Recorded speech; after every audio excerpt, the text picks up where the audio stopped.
특히 자녀들이 이 질문에 대답을 못하면 지금이라도 당장 스마트폰을 회수하고. 안녕하세요, 홈스쿨 대디입니다.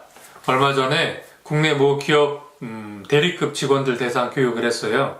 대리급이니까 30대 초반, 일부는 결혼을 하셔서 어린 자녀가 있었고 대부분은 결혼을 하지 않은 상태였어요. 제가 이렇게 나이를 강조하는 이유는 그쯤 되면 사회생활 한 지가 벌써 그래도 한 3, 4년 이상 된 사람들이라서 저는 스마트폰 때문에 크게 문제가 될 나이대는 아니다 이렇게 생각을 했어요. 청소년들이 스마트폰 많이 쓰잖아요. 그건 좀 중독의 위험이 있지만 그래도 30대 직장인이면 그게 뭐 그렇게 문제가 되겠어? 근데 문제가 되더라고요. 제가 진행했던 수업은 비판적 사고였습니다. 쉽게 말하면 어떤 내용 또는 문제, 과제를 받았을 때 덥석하는 게 아니라 이거 왜 하지? 어떻게 해야 하지? 어떤 결과를 내야 되지? 생각하는 능력을 가져야 그 일을 더 잘한다라는 취지의 수업이었어요. 당연한 얘기죠. 공부를 할 때도 이 공부 왜 하지? 이 공부해서 어디다 쓰지? 결과가 뭐지? 뭐 이런 걸 아는 학생하고 그렇지 않은 학생은 같을 수가 없죠. 공부라는 태도, 방법, 결과 모두. 그런데 의외로 30대 직장인, 직장 경력이 이미 4, 5년이 된 사람들도 스마트폰의 영향으로 한글을 제대로 이해하지 못한다는 것을 알게 됐습니다. 저도 놀랬지만 당사자들도 좀 놀랐어요. 왜냐하면 제가 아주 간단한 질문 몇 가지를 했거든요. 여러분도 만약에 이 질문에 답을 못 하신다면 좀 심각한 상태인 거고요. 특히 자녀들이 이 질문에 대답을 못하면 저는 지금이라도 당장 스마트폰을 회수하고 아이하고 진지하게 이야기를 나눠야 한다고 생각을 합니다. 질문은 이거예요. 다음 세 가지 행동을 모두 포함하는 정의로 가장 알맞은 것은 무엇인가요? A. 슬퍼하는 친구를 위로하기 위하여 꾸며낸 말을 하는 행동. B. 자신이 한 행동에 대해서 책임지지 않기 위해 경찰에게 다른 사람이 했어요 라고 말하는 행동. C. 받아야 할 것보다 더 많은 거스름돈을 받았지만 주인에게 말하지 않는 행동. 대략 떠오르는 말이 있죠. 그런데 보기를 보셔야 돼요. 보기 1번. 상대방에게 사실과 다른 말을 하는 행동. 2. 자신의 이익을 위하여 상대에게 사실대로 말하지 않는 행동. 3. 상대의 이익을 위하여 상대에게 사실과 다른 말을 하는 행동. 4. 누군가의 이익을 위하여 상대에게 사실대로 말하지 않는 행동. 5. 누군가의 이익을 위하여 상대에게 사실과 다른 말을 하는 행동. 비슷비슷하죠? 헷갈릴만 해요. 하지만 이걸 이제 종이에 써놓고 보고 있으면 그렇게 헷갈리지는 않아요. 정말 문제가 되는 건 종이에 써있는 걸 거듭 보았음에도 답을 못 찾는 경우입니다. 왜 이런 일이 생길까요? 사실 우리가 한글을 읽는다고 해서 모두가 한글을 똑같이 이해하는 건 아니거든요. 문장을 읽고 이해하는 능력을 뜻하는 말로 문해력이라는 말을 씁니다. 이해되시죠? 문장, 이해, 능력인 거죠. 이 문해력이 있어야 기본적으로 어떤 텍스트를 읽고 나면 그 뜻을 파악하는 거고 또는 잘못된 부분을 찾아낼 수도 있고 예전에 읽었던 텍스트나 제 기억 속의 지식과 새로운 텍스트를 결합해서 새로운 아이디어를 만들어낼 수도 있는 거죠. 비판적 사고를 가진 사람은 신문을 읽었을 때 그렇게 가볍게 읽지 않아요. 왜냐면 뜻이 여러 가지니까. 자, 뜻이 여러 가지라는 말이 뭔지 이해를 돕기 위해서 제가 간단한 질문을 또 내볼게요. 나는 우리 부서가 올해 그 기관에 현금으로 300만 원이나 기부하는 것은 그다지 동의하지 않습니다. 다시 읽어드릴게요. 나는 우리 부서가 올해 그 기관에 현금으로 300만 원이나 기부하는 것에 그다지 동의하지 않습니다. 뜻이 뭐긴 뭐야? 지금 읽었잖아. 근데 제가 예를 들어볼게요. 이 문장에 여러 가지 뜻이 담겨 있어요. 이런 거죠. 우리 부서 말고 다른 부서에 가면 가능할 수도 있겠는데 우리 부서는 좀 어려워요. 이런 뜻이 있을 수 있습니다. 자, 이제 나머지 뜻도 생각해낼 수 있죠? 예를 들면 올해는 어렵습니다. 작년까지만 해도 가능했을 텐데 이런 뜻이 있을 수 있고 구설수에 오른 그 기관에는 돈 주기가 어렵습니다. 다른 기관에 줍시다. 이런 말일 수 있습니다. 현금 300만 원? 이거 너무 많아. 한 200 하면 어떨까요? 이런 뜻일 수도 있지만 어쩌면 현금 기부 자체가 문제일 수도 있어요. 즉 물건으로 주면 어떨까? 이런 뜻이 될 수도 있는 거죠. 마지막으로 제가 적극적으로 동의는 하지 않습니다만 만약에 결정이 된다면 전 그냥 따르겠습니다. 이런 뜻이 될 수도 있습니다. 하나의 문장에서 무려 6가지의 뜻이 나왔어요. 그러니 2개의 문장, 3개의 문장이 있으면 뜻이 얼마나 많겠어요? 게다가 한 단락에서는 뜻이 수십 가지가 나올 수 있고 책 한 권에서는 수천, 수만 가지가 나올 수 있죠. 이런 걸 읽고 이해하는 게 문해력입니다. 최근 들어서는 수학도 이른바 스토리텔링 수학이라 그래서 문장으로 쭉 쓰여져 있고 그걸 읽고 이해해야 문제를 풀 수 있게 됐잖아요.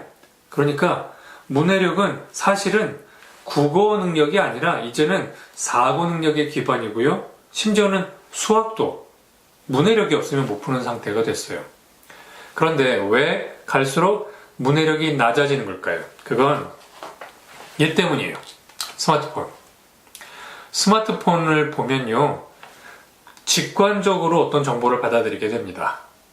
즉, 이게 뭐지? 하고 읽고 이해하고 생각할 필요가 없다는 거예요.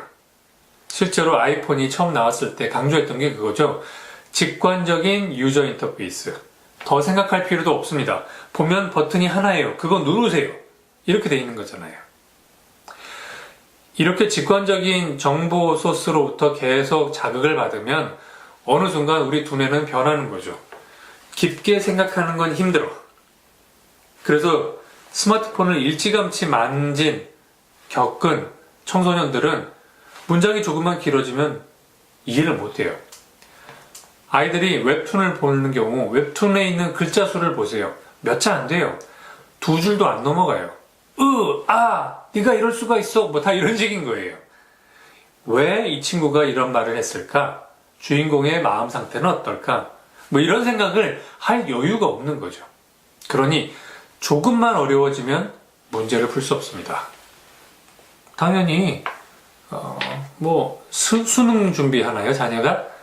수능 질문지 읽어도 이해 못하죠. 수학 질문지 읽어도 이해 못하고. 걱정이에요. 그래서 제 의견은 이겁니다. 아까 처음에 했던 질문, 행동 3가지를 읽어드리고 그거를 모두 포함하는 정의를 맞출 수 없다. 글자를 읽고도 못 맞추겠다 그러면 문해력이 지금 상당히 안 좋은 겁니다. 책을 읽어야 됩니다. 스마트폰 내려놓고. 오죽했으면 제가 이런 이야기를 했어요.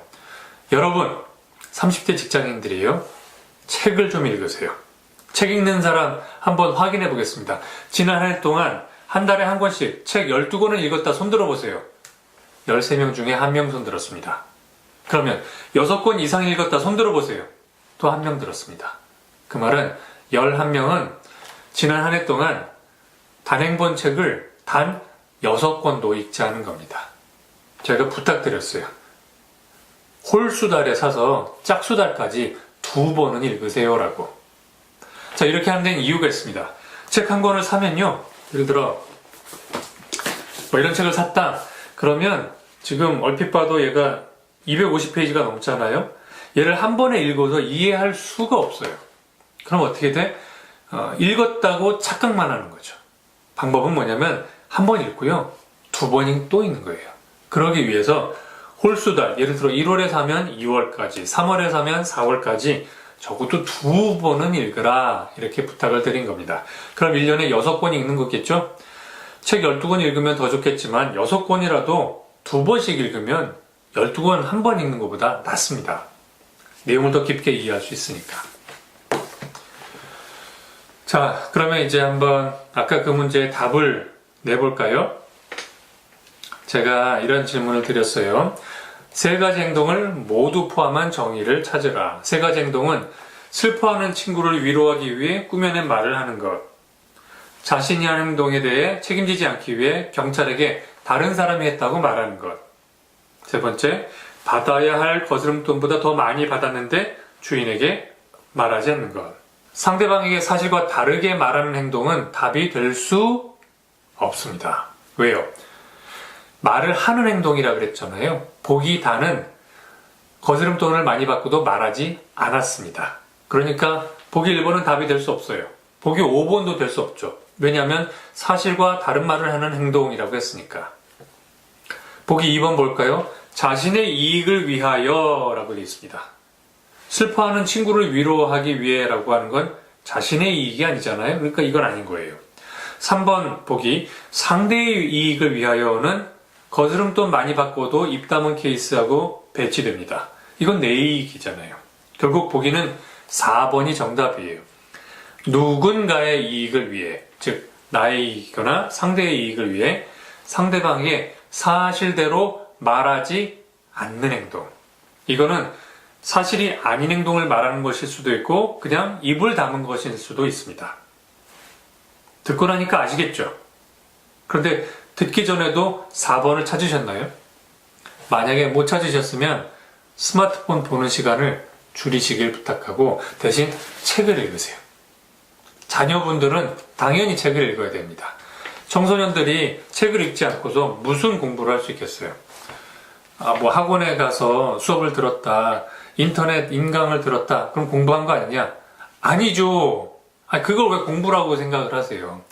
정말 공부했다고 한다면 물어보세요. 인강을 많이 들어도 머릿속에 잘 안 남아요. 책을 읽는 게 훨씬 나아요.